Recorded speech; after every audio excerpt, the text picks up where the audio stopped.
Familjarët e viktimës për vite me radhë thonë se kanë menduar se për këtë rast kryerësit e veprës penale dënimin po e vuanin në Serbi. Informacionin që na e kena pas, si kur familje, ka qenë veç që ata i kanë mytë edhe një person tjetër, do me thonë e kanë vrarë dikë nacionalitetit serb në Serbi, edhe ata i kanë nënxonë. Do me thonë nuk i kanë nënxonë për rastin e babit, po i kanë nënxonë për rastin tjetër që ka ndodhur, edhe janë të gjykuar edhe për rastin e babit. Mande ata janë në burg në Serbi, edhe nuk kena pas ma shumë qasje, çka që shkon kështu përgjigje, çka kemi marrë dhe çka kemi përjetuar që gjithmonë kemi menduar që ashtu është.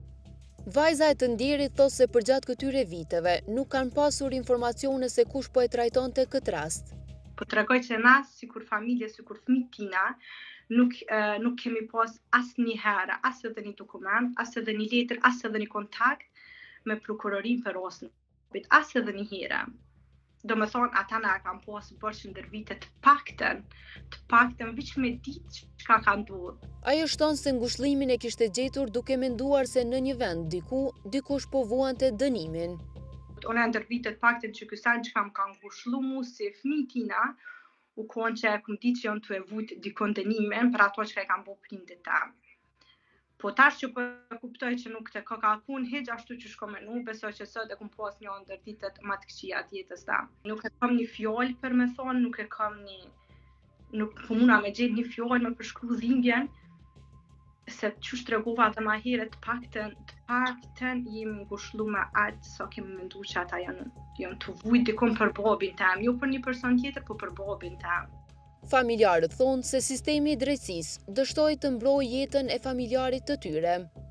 Babin tam e kanë myt, edhe për neve është një dhimbje shumë e madhe, për familjen tonë është një dhimbje shumë e madhe që ndër vite e kemi përjetuar.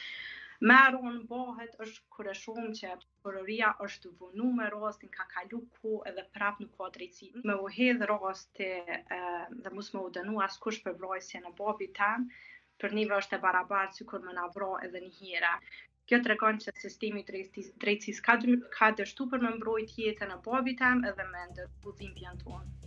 Lidhur me këtë rast, Betimi për Drejtësi ka tentuar të marrë një intervistë me kamerë nga Prokuroria Themelore në Gjakov, por kjo prokurori është përgjigjur vetëm me shkrim, duke treguar se kundër vendimit të gjykatës, Prokuroria Themelore në Gjakov ka shfrytzuar mjetet e rregullta dhe të jashtëzakonshme juridike, dhe se prokurori i cili e ka trajtuar këtë rast dhe e ka ngritur këtë akt akuzë ka ndërruar jetë në 2019.